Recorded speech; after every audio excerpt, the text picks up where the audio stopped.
Good morning বন্ধুরা, আশা করি তোমরা ভালো আছো। আমিও খুব ভালো আছি। সিম্পল লাইফস্টাইল আর একটা নতুন ব্লগে তোমাদের সবাইকে স্বাগত জানিয়ে আজকের ব্লগটা আমি স্টার্ট করছি। আজকে হচ্ছে সোমবার আর এখন ঘড়িতে একটু 7টার মতো বাজে। আমি ঘুম থেকে উঠছি 6:30টার সময়। আর এই শীতকালে সকালে ওঠা মানে আমার কাছে একটা ভীষণ কষ্টের ব্যাপার।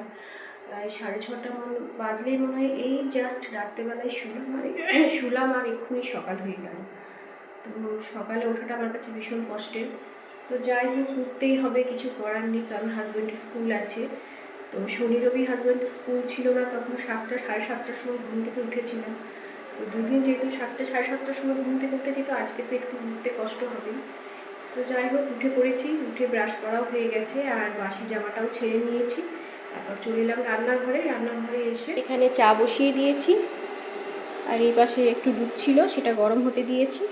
আর চাটা হয়ে যাক, তারপর হাজব্যান্ডের টিফিন দেবো। তো কালকে দুপুরে সকালে ঘুগনি হয়েছিল। তোমরা তো ব্লগে যারা আমার দেখেছো তারা তো জানো যে কালকে সকালে রবিবার ছিল বলে আমি ঘুগনি বানিয়েছিলাম।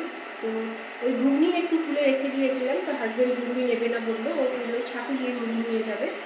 তো আজকে ওকে টিফিনে ছাতু দিয়ে মুড়ি দিয়ে দেবো। তো এই হচ্ছে সকালের ওর টিফিন।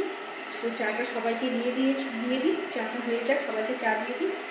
তোমরা সঙ্গে থাকো, ব্লগটা দেখতে থাকো।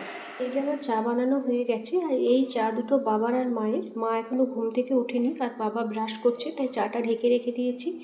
আর বাবাকে চাটা দিয়ে দেবো, আর মা যখন উঠবে তখন মাকে চাটা দিয়ে দেবো। আর এটা হাজব্যান্ডের, তো হাজব্যান্ডকে চাটা দিয়ে দিই।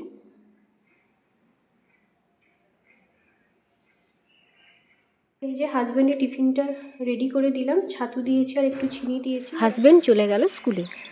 তো বন্ধুরা, ও তো চলে গেল স্কুলে, এরপর আমি কাজে হাত দেবো। তো মেয়ে এখনও ওঠেনি, মেয়ে ঘুমাচ্ছে। তো ও এখন ঘুমাক, মেয়েকে একটু পরে উঠাবো। তো আমি কাজগুলো সব সেরে নিই, গান শুনতে শুনতে কাজগুলো সব সেরে নিই, কারণ এখন আমি একটু মোবাইলে গান চালিয়ে নেব, তারপর সমস্ত কাজ করব। তো সব কাজগুলো সেরে নিই, তারপর আবার তোমাদের সঙ্গে পরে দেখা হচ্ছে। বন্ধুরা, মাছ দাদা চলে এসছে আর আমি এখন মায়ের জন্য একটুখানি মাছ কিনে নিলাম।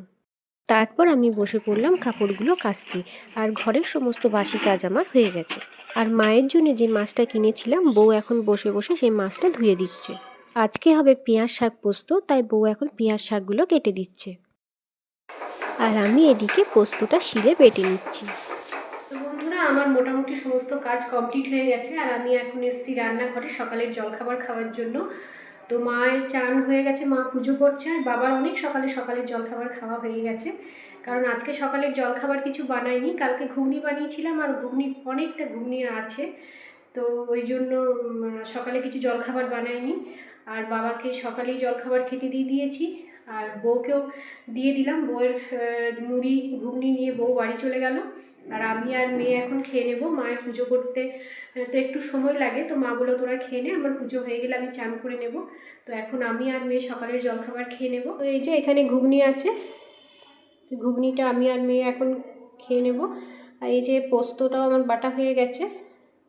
তো আগে খেয়ে নিই, তারপর আবার তোমাদের সঙ্গে পরে দেখা হচ্ছে। আমাদের সবার জলখাবার খাওয়া কমপ্লিট, আর মাও এদিকে রান্নাটা বসিয়ে দিয়েছে। তো বন্ধুরা দেখো, আমার মেয়ে এখানে খেজুরকে বসে বসে রুটি খাওয়াচ্ছে।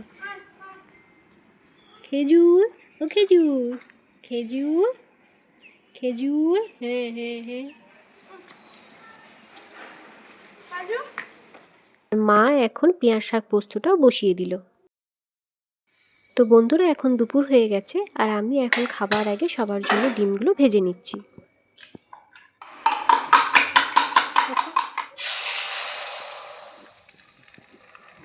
মেয়ে যেহেতু অমলেট খায় না, মেয়ের জন্য একটা পোচ বানিয়ে দিলাম। আমাদের সবার খাওয়া দাওয়া কমপ্লিট আর আমি এখন গ্যাসটা ধুয়ে নিচ্ছি।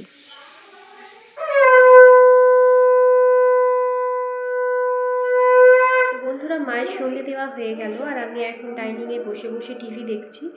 মেয়ে বাড়িতে নেই, মেয়ে গেছে দিদির বাড়ি, মানে ওর মাসির বাড়ি গেছে সন্ধ্যেবেলা।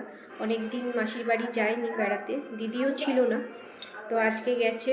তো একাই বসে আছি, মা আছে বাড়িতে, বাবা নেই, হাঁটতে গেছে, আর হাজব্যান্ড গেছে টিউশন পড়াতে। তো আমি আর মা ঘরে আছি। তো আজকের ব্লগটা আমি এখানেই শেষ করছি।